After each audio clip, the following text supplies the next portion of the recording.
todos los guaracitos. Jaime, ¿qué tal? ¿Cómo ves desde el punto de vista social la situación en el país? Bueno, yo veo que, por un lado, no sé si hemos llegado al pico o la meseta de infectados, ¿no? Y también de fallecidos, de hospitalizados y de gente que está en unidades de cuidados intensivos. Lo real es que en las últimas semanas hemos vivido un incremento acelerado, ¿no?, de esta pandemia del COVID a nivel de todo el país, ¿no? En unas regiones más que otras, Lima, por ejemplo, Lambayeque, Loreto, ¿no?, por poner tres casos, ¿no?, aunque es nacional, pero yo creo que en este contexto todo el sistema sanitario que ya estaba en crisis ha colapsado, ¿no? No hay camas, no hay ventiladores o respiradores mecánicos, la gente se muere en su casa o se muere en la puerta del hospital, ¿no? Pese a todo el esfuerzo que se ha hecho, no ha habido no hay forma de que nuestro sistema sanitario, que obviamente ha estado no solo en crisis, sino al, muy inferior pues al italiano, al español, el propio de Estados Unidos, en Nueva York, que se ha convertido en el epicentro mundial de esta pandemia del coronavirus, ¿no? Entonces, en ese contexto, el Perú se encuentra en un desborde de la cuarentena, un desborde, un desmadre de la cuarentena. La gente no está cumpliendo, ¿no?, desde hace exactamente 3 semanas que empezó este desborde. Ya los mercados en gran medida no fueron controlados, los varados y luego migrantes a su zona de origen se convirtieron en otro factor. Continuaron también siendo los informales, la gente que sencillamente no le interesaba, organizaba fiestas, salía a las calles, no usaban la mascarilla, no mantenían la distancia social. Entonces, este desborde de la cuarentena ha hecho que se dispare, ¿no? Y al hacer que se dispare los contagiados, ¿no?, o infectados, y obviamente se ha incrementado notablemente el número de muertos, hacen que la situación no, no nos quede muy claro realmente si estamos realmente en la meseta de la pandemia. Por lo menos yo tengo mis dudas, ¿no? Pero con estas dudas, también el gobierno no supo, por la propia crisis del Estado, organizar los bonus solidarios, ¿no? La de los 380 del primero, que incluso hay mucha gente que todavía no lo ha recibido, la de los 380 soles después, ¿no?, que se convirtieron también en grandes lugares de aglomeración y de contagio. La gente desesperada porque ya no tenía cómo vivir, ¿no?, porque habían dejado de vender la cancha, habían dejado de ilustrar motas, habían dejado de vender sus molientes, habían dejado de hacer, pues en suma, todo lo que siempre hacían para ganarse la vida, ¿no? Desesperadamente, entonces, tras los bonos, ¿no? Los bonos no llegaban a quienes deberían llegar. Algunos incluso iban a los cajeros del Banco de la Nación y no les salía la plata. Entonces, evidentemente, todo eso tiene que ver, pues, con un cuadro de desobediencia social, ¿no? Y el gobierno no ha podido organizar eso. Creo que lo mejor que se está haciendo en estos momentos, me parece, es la educación remota, ¿no?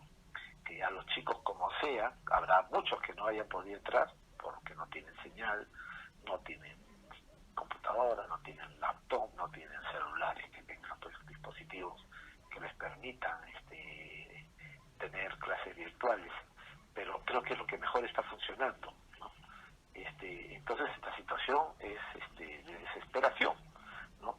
Hay una situación de desesperación que es clarísimo aquí en Lima, lo es también ahí seguramente en Huaraz, ¿no? La gente sigue saliendo a las calles, sigue yendo a los mercados,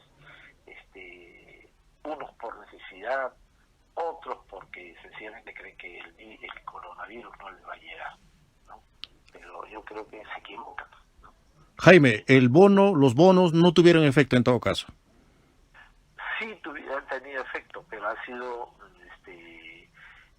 uno que no se ha apuntado a quienes más lo necesitaban, ¿no? Han llegado incluso alcaldes, han llegado funcionarios, entonces algo la base de datos que se ha tenido de parte del Estado no ha permitido focalizar eso de bono, pero a la vez el cobro de los bonos ha servido como aglomeración y foco de infección, de contagio. Entonces, eso tiene que ser corregido ahora con el bono rural, con el bono universal que se viene, ¿no? Van a tener que agrupar mejor la base de datos del INEI, del programa Junto, de Pensión 65, etcétera. Hay muchas bases de datos, ¿no? La del censo del 2017, de tal manera de que se pueda realmente llegar a donde se necesita llegar, porque podemos llegar al 24 de este mes y salir de la cuarentena y entrar a un proceso más selectivo, regionalizado. El asunto está en que igual la gente no va a tener plata. ¿Por qué? Porque hay una crisis recesiva. La crisis recesiva quiere decir que la gente no tiene plata y no tiene empleo, ni la va a tener pasado el 24 de mayo. ¿Se viene una recesión durísima?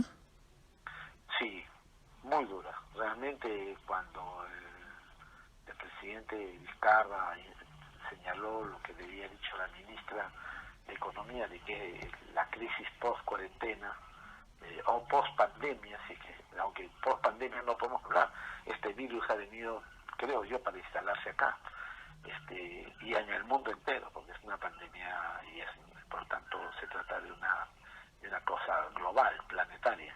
El asunto está entonces en que la gente muchos sectores no van a tener de qué vivir. Por eso es que no solo se están yendo a sus pueblos de origen los varados, se están yendo gente que migró a Lima hace varias décadas. ¿Por qué? Porque saben perfectamente que la gente está examinando de qué voy a trabajar. Si ya no voy a poder trabajar, ya no va a haber la gente no va a tener plata, ¿no? Porque es el Estado el que da los bonos, los da mal, los distribuye mal, los bancos de la nación no sirven, son muy lentos, hay enormes colas, hay un solo banco por provincia, y ya si cuando no había bonos, habían cuadras de cuadras. Yo estaba pues en varios bancos del interior del país, y para llegar a cobrar un cheque había que hacer una cuadra de cola. ¿Cómo será ahora? 10 cuadras, 20 cuadras, porque es un sistema lento y es único, y el pago se está haciendo a través del Banco de la Nación, no se está haciendo a través del BCP, el BBVA, ¿no? Que deberían haber entrado, el sistema financiero privado debió entrar a apoyar esto, ¿no? Pero estos patas no quieren, o sea, los ricos no quieren colaborar, y por lo tanto se tiene que hacer a través de lo que el Estado tiene, que es el Banco de la Nación. Entonces, así está la situación. Entonces, ¿qué va a pasar? Entonces te decía, entre los varados se han ido mucha gente. ¿Por qué? Porque tiene familia y sabe que en la sierra, ¿no? Por ejemplo, se vuelven a la zona del callejón de Huayla, ¿no? Al de Conchucos, y saben que si vuelven a su tierra de origen, ahí va a encontrar la casa de la mamá, del papá, ¿no? Ahí la familia extensa, ahí pueden entrar un montón de gente y pueden sobrevivir, ¿no?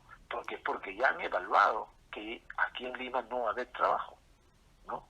No es que se acaba la cuarentena y empieza una cuarentena selectiva y regionalizada ya se va a poder trabajar normal, ya todo el mundo va a volver a ser como antes. Eso no va a ser así porque hay una crisis recesiva, ¿no? Jaime, No hay trabajo. ¿para cuándo estimas de que se afiance la crisis económica en el país? Yo creo que estamos en plena crisis, esto va a ser mayor y yo creo que hacia, junio va a ser mucho mayor, porque la gente va a salir de su casa y va a querer va a querer hacer lo mismo de antes y no va a poder encontrar fuente de ingreso, ¿no? Porque la mayoría de la gente no va a poder, no tiene plata.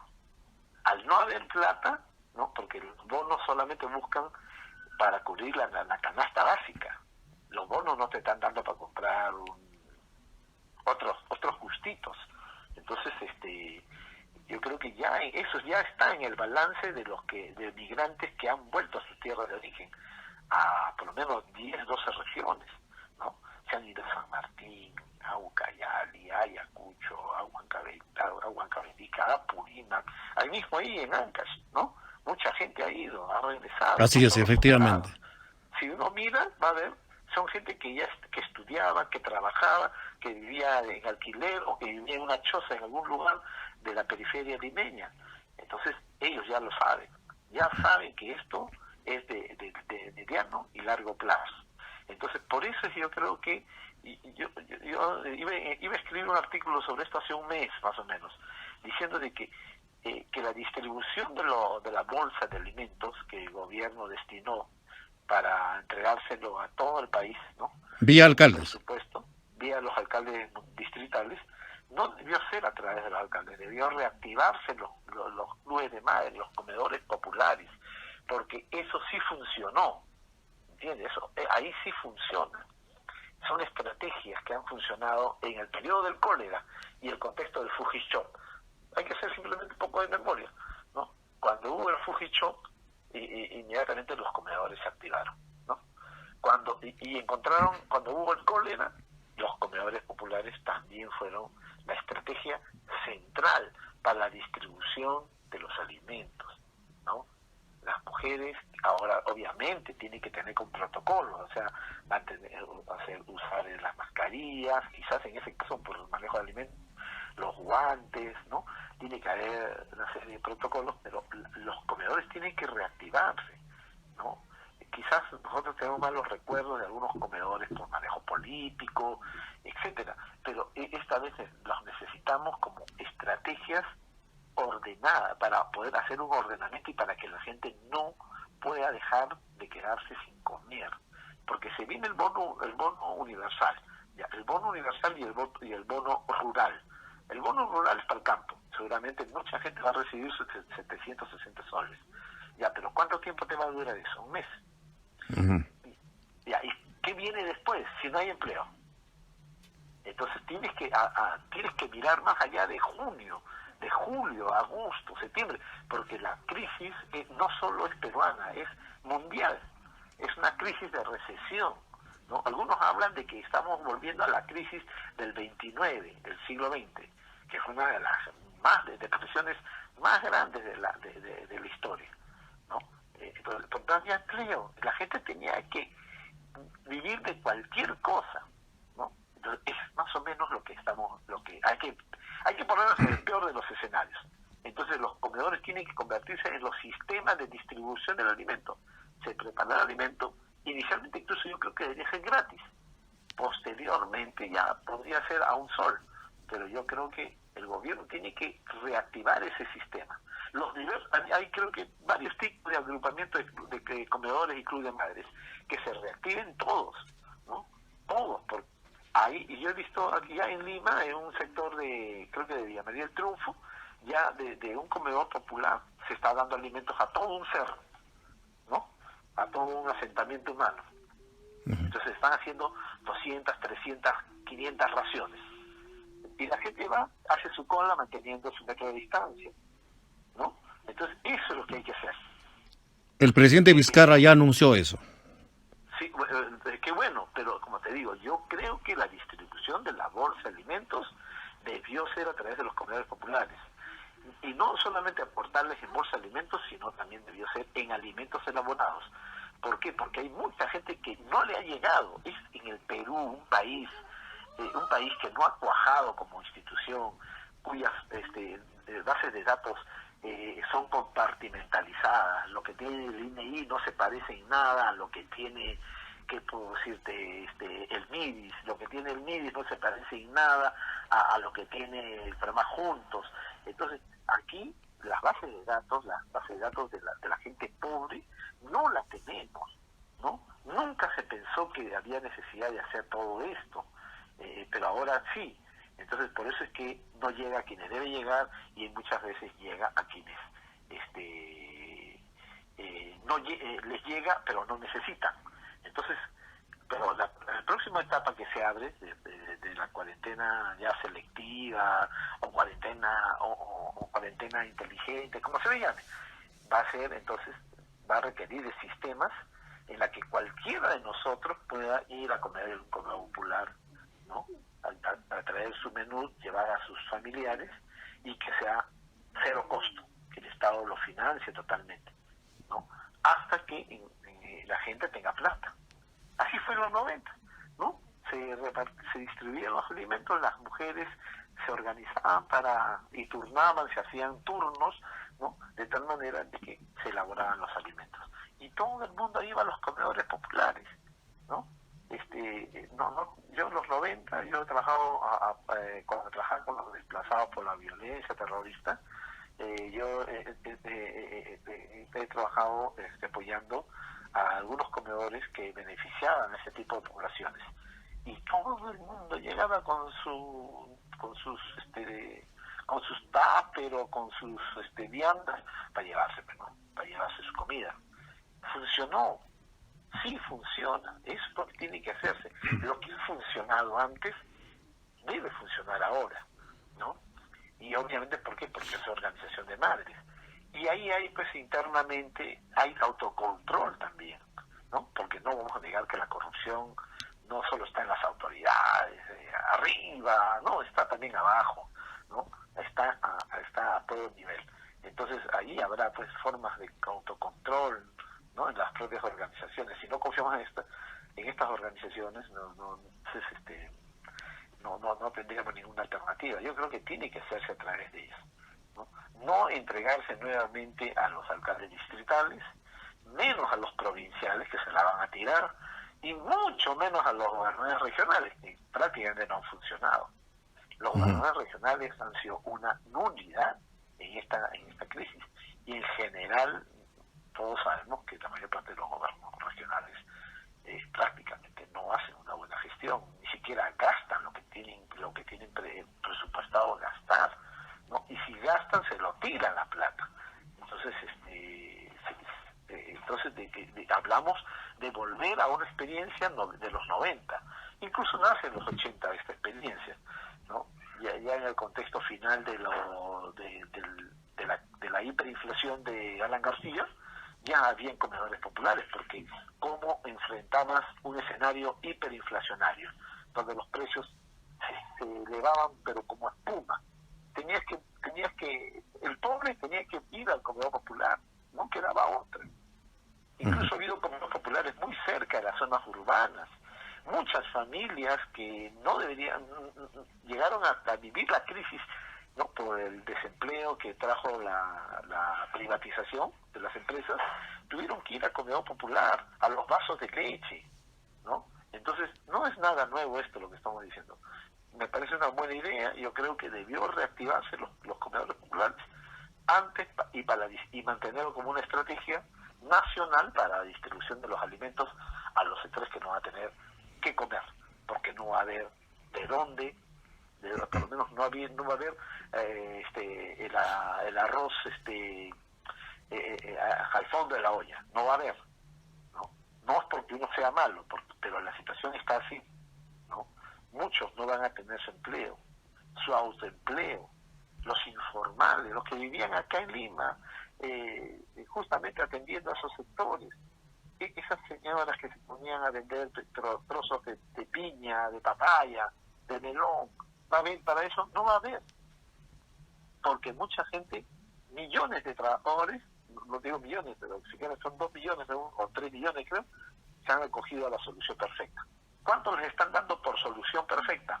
A los que ganan menos de 2.400 o 2.400 le están dando 760.